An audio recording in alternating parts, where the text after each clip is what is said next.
Best ever listeners, how you doing? Welcome to the best real estate investing advice ever show. I'm Joe Fairless. This is the world's longest running daily real estate investing podcast. We only talk about the best advice ever. We don't get into any fluff. With us today, Franco Harris, NFL Hall of Famer and co-founder of SilverSport, which is a company. I'm going to use the definition I have here, and then I'm going to use my own definition. A company using a nano-silver technology to naturally eliminate odor-causing bacteria in fitness, clothing, and accessories without the use of harsh chemicals. So clothing that doesn't make you stink, basically, is what it boils down to.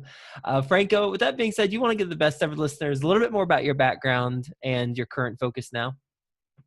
Oh, my background, born in New Jersey, at a great high school, played football in high school, and because of football in high school, I was able to go to Penn State and play under the great Joe Paterno. And then from there, I was blessed to be drafted by the Pittsburgh Steelers. And then from the Steelers, I played 13 years in the NFL. But I have to admit, Joe, one of my first loves always, since I was 10 years old, was business. I always had this love of business and getting in business. And so when I retired from football, right away, I delved into a business and didn't have much knowledge, like about business. I just knew that I loved it, and I jumped in. And now, many years later, I'm still doing business. It's been beyond my wildest dreams, and still doing a lot of new business things all the time. So it's been a nice journey, and how lucky am I to do two things that I absolutely love: football and business. As an NFL player, I've spoken to a handful, most recently Terrell Fletcher, spoken to Emmitt Smith, and some others. And one thing that Terrell Fletcher mentioned is that when you're in the NFL, it is your identity, because you have to be so focused on what your responsibilities are.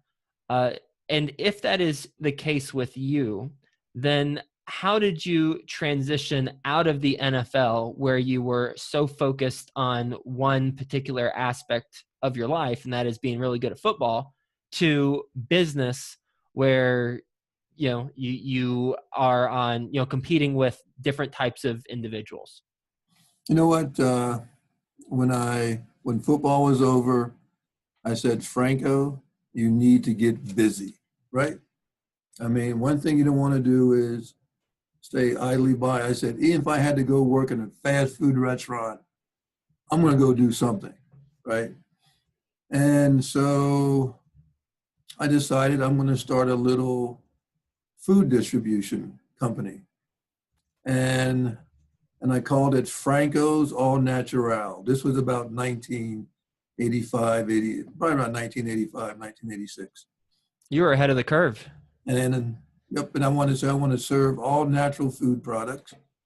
And I just started, and loaded trucks, unloaded trucks, delivered, did all those things. And then around 1990, it morphed into Super Bakery, and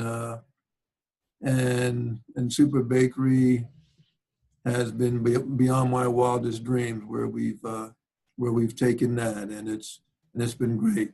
And then about 5 years ago, myself and a guy, another gentleman, Tom Davis, we were talking about business, and he mentioned about silver, and I said, "What about silver?"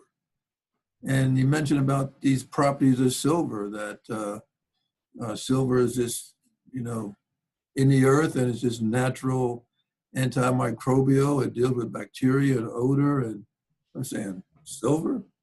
And then I looked into silver. We looked into it, and he said, wow, I like this. And we studied the history of silver and how it was used thousands of years ago for its properties, and how in the 1800s in Europe, all through Europe, how all the doctors used it. And, you look at the utensil that you put in your mouth, the gateway to your health and well-being. That was made out of what? Mm-hmm. Silver.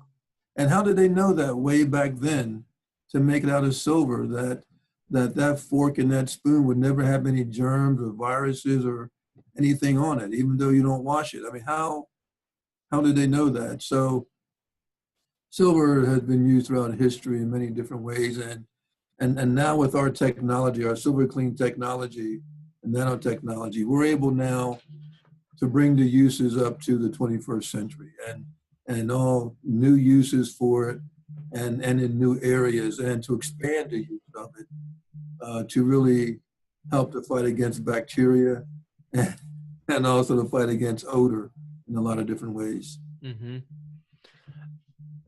Food distribution company morphed into super bakery, and now you've got SilverSport. Were there any other ventures that you've done between post your last day in the NFL to today?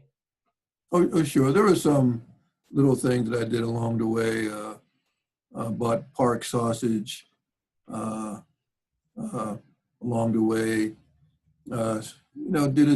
Did some other little things here and there, like even with our bakery, we're getting into some hydration business stuff.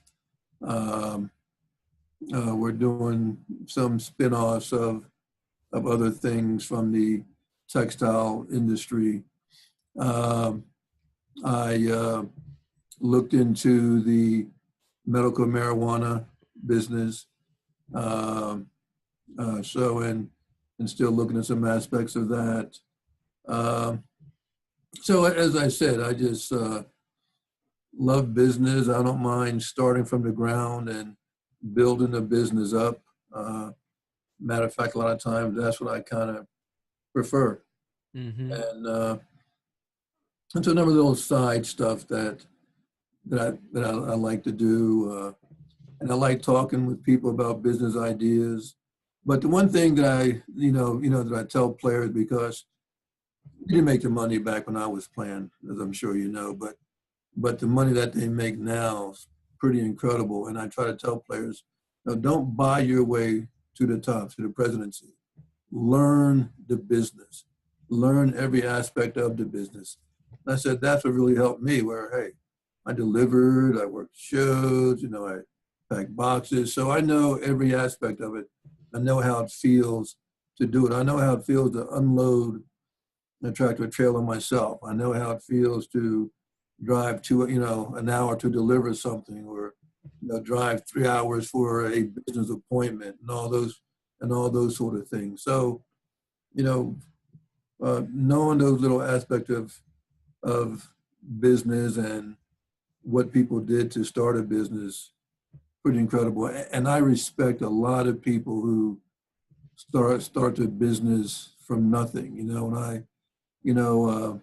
When I read Sam Walton's book, I said, wow, that's pretty incredible. But you look at things like, Bill Gates, Oprah Winfrey, all people who started, from nothing. It just makes you feel good that that type of spirit is alive and well.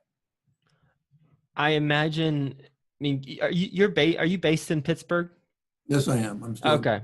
All right, cool. So I imagine that you're people recognize you, especially since especially since you're living in Pittsburgh, and because of that, I suspect that you get pitched ideas. And you said earlier that you like talking about business ideas. How do you determine which business idea you pursue and which one you push aside? You know what? That's, there's no certain criteria. I guess number one would be the idea.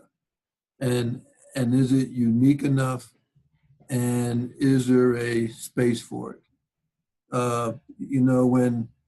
as you said, back in '85 when I started Franco's All Natural, you're right. All natural food products, not the norm. Mm. And so here I go doing that sort of thing. You know what I mean? And start the silver business, with our different products, with our clothing and with our paint, which happens to be the best paint in the world against mold and mildew, staph, MRSA, E. coli. Just the best paint in the world, our silver armor paint. But you kind of look at an area that is kind of new, not saturated, and start it up. And sure, when you start up, there's always a challenge, and we know that there's that learning curve. There's a lot of different things. Even back in the day, I was going to get involved in water. Way before this water thing happened, I got involved in a soda that was fortified with vitamin C and vitamin A and vitamin D, and but something happened there where it didn't happen. But I was looking at unique things that were different, and that's what I still look at today. Mm-hmm. What's a venture that we're gonna talk about SilverSport in more detail here in a second, but what's a venture that you've lost the most money on from a business standpoint? Something that flopped. Well, at one time I started a T-shirt company, and that didn't work out. But there were some exciting times with that when some of the things were hot, and you jump in on that sort of thing. Let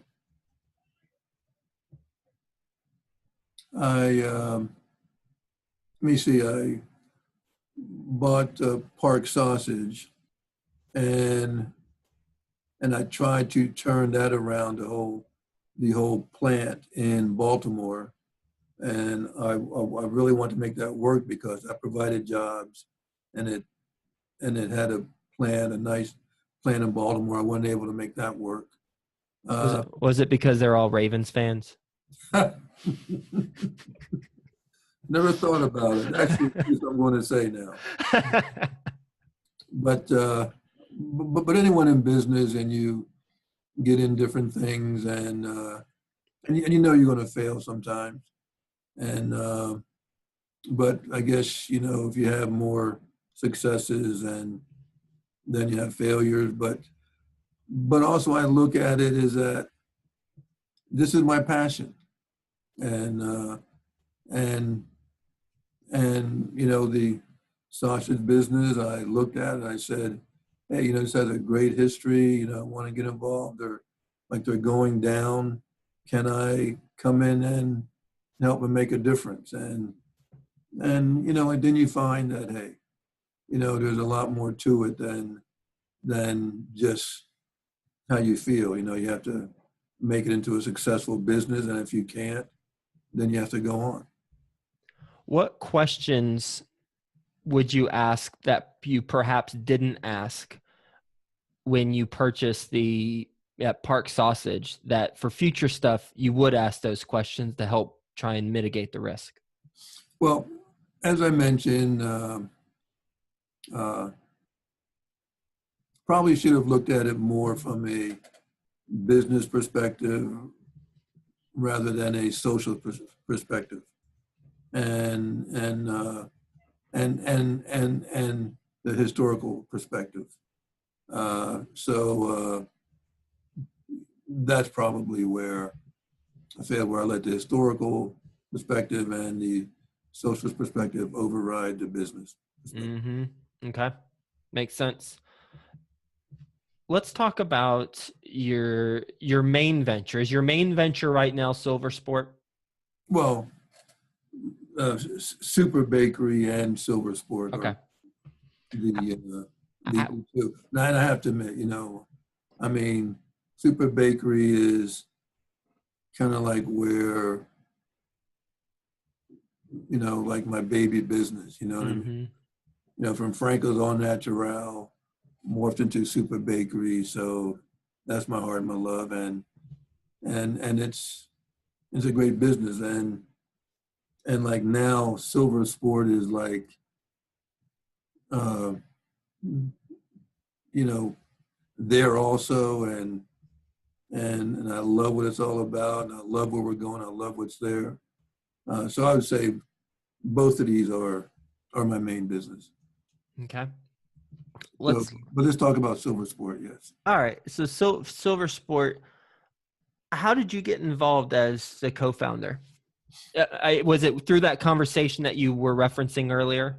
Right.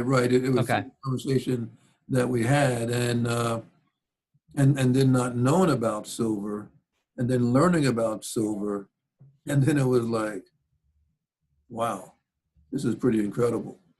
And when you look at the history of silver and how it was used, but then when you learn about the new properties and what silver, how it can transform a product and just change the product and the properties of the product a number of different ways, as we do with our sportswear, right? Because the whole thing is, when you work out, why wouldn't you want to work out odor-free?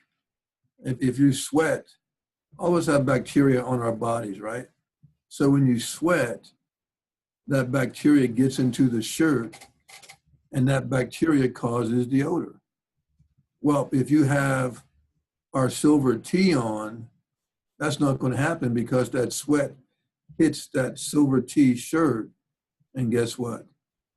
That silver goes to work and eliminates and destroys that bacteria that hits the silver in that shirt. And so there'd be no odor in that shirt. And the same thing with our paints. We have our silver armor paint.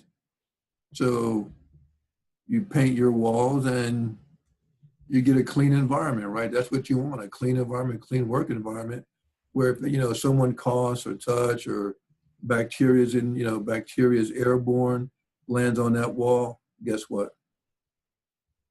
That Silver Clean technology goes to work, eliminates it, wipes it out, and your walls stay clean. So we looked at this as a new opportunity and new ways to use silver and to bring it to market, but also odor-free fitness, odor-free workouts, and odor-free sports. And so that's been our whole goal with this is odor-free, because believe me, I've been in some locker rooms, some dudes where, how the odor can get. Oh yeah.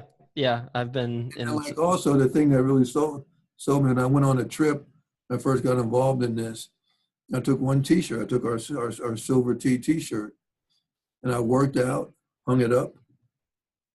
The next day, no odor. Wore it again, sweated, hung it up, no odor. So I mean, that convinced me also that our technology works. I mean, it performs, because number one, things have to perform, right? It has to work. And we put this through many tests. And as a matter of fact, right now, we sell our Silver Force brand into the military. And bless you. Thank you. And I really, well, that's the first market we want to go into, with the military. We said, hey, it's a big market. They go out into patrol. They, they're out, they're outdoors, they're sweating, all type of situations. They can't change their socks, can't change their tees. Hey, they wear our stuff. They don't have to worry about soldiers' feet. They don't have to worry about odor. They don't have to worry about smelling. So, so we sell our field towels, socks, ladies' sports bras for the soldiers. So, and then from the military, we said, where do we go next? And we said, hey, you know what? Let's look into this partnership with Mossy Oak for the outdoors. And so we formed a partnership with Mossy Oak with our Silver Clean technology. So the outdoors can now be odor free.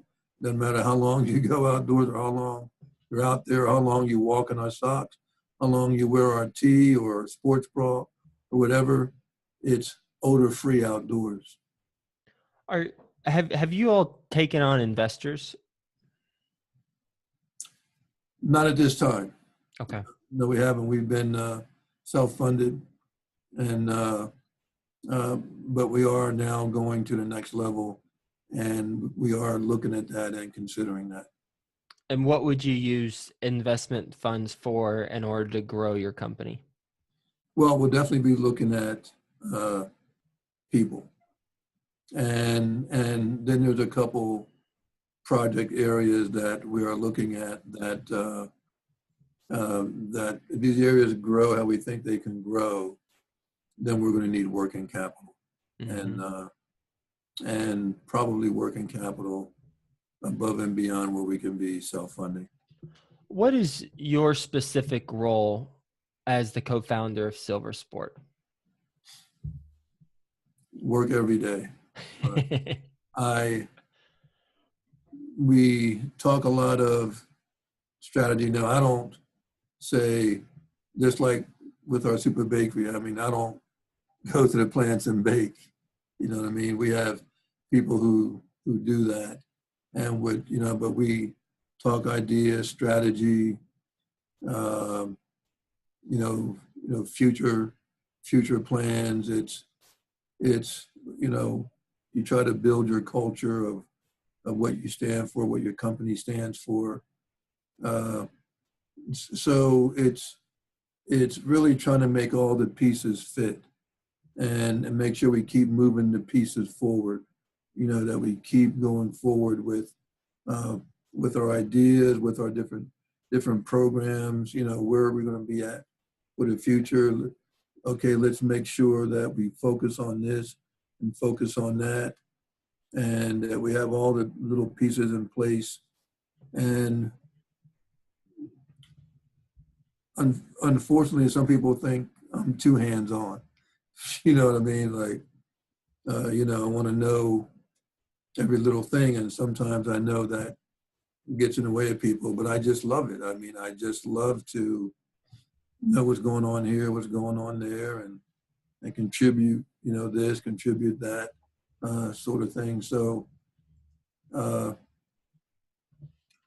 I just love the creative part of business, doing new things, new areas. How can we be different? And also, how can we be the best? I mean,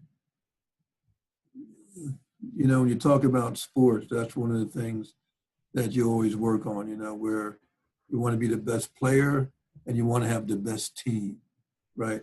And I was fortunate enough in sports to experience that, where I was able to produce individually, and also, as you know, at that time, I don't know how you feel, but I feel we had the best team in football at that time. Mm-hmm.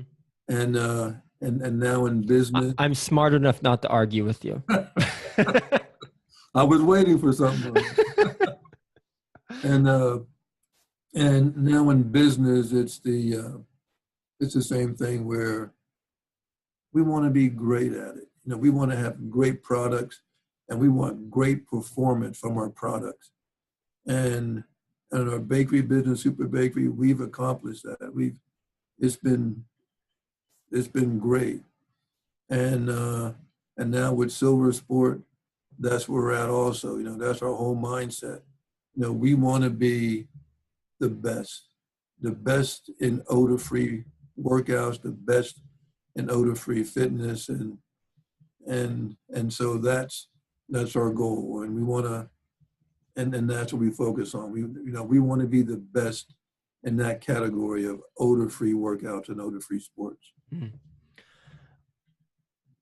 The listeners are entrepreneurs primarily in real estate investing, but this advice doesn't necessarily have to be directed towards real estate investing, because as real estate investors, we are all entrepreneurs. So here's the question. What is your best advice ever for entrepreneurs and real estate investors? Oh, that's always a tough one, because advice keeps changing depending upon depending upon the market, right? But I do want you to know that that's going to be my next focus, is going to be real estate investing. So I might have to talk with you some more on another basis, because I like real estate. When I first got to Pittsburgh, that really was the first business thing that I did. I bought a little unit that had a couple apartments in it, and but I just decided to go into another direction.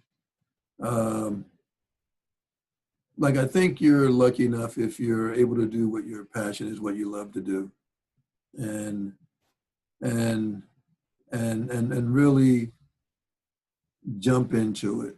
And a lot of times, a lot of us hesitate. But if you have something that you love to do, jump in. It doesn't matter where you start.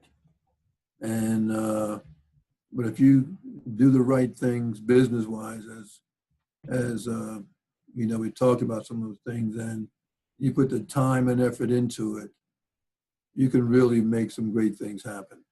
And at the same time, doing something that you really love to do. I could do business 24/7, and you know, and I mean, that's just where I feel. I mean, when I got into it, I try to read all these business magazines all the time, right? I mean, I'm just reading things, seeing what people did, how they did it. You know, you're right. What was their mindset on when they got into it, and how did they make certain decisions? Why did they make this decision at this time? And you know, we know a lot of things in life is place and timing, right? I mean, that is so important, place and timing. And sometimes we're just lucky to be at the right place or the right time, or get involved in the right thing at the right time, just like with real estate. You know, there were great times to be in it. I'm sure there were a few times not to be in it. You know, so a lot of different things make things work. You know, there's, you know, and I just love working it every day. We usually do a lightning round. We have some best ever listeners who have some questions for you.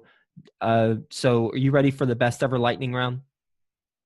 So people have questions? That's right. Yeah. I let them know that I was talking to you before, and they submitted some questions. That's surprising. Okay, Franco. The first question comes from Grant.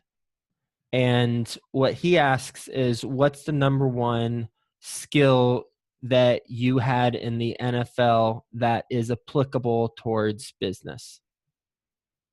Vision. That's what I would say, that I was able to just see what was happening and what was going on, and knowing the move I had to make. And I think vision has always been one of my traits. Valerie, who's actually based in Pittsburgh, asks, All right. it's kind of a statement than a question. You've been successful not only in NFL, but in business. What advice would you give to, it's pretty specific, an 8-year-old who you want to set up for success from a just overall good head on your shoulders standpoint? I paraphrased. A 8-year-old that that you could be a champion in anything that you do, that every direction that you go into, that you can make a difference. As I said, that you could be a champion, but you have to work for it and put the time and effort into it, and go out into the world and make your mark, and also make a difference. And last question, this comes from me.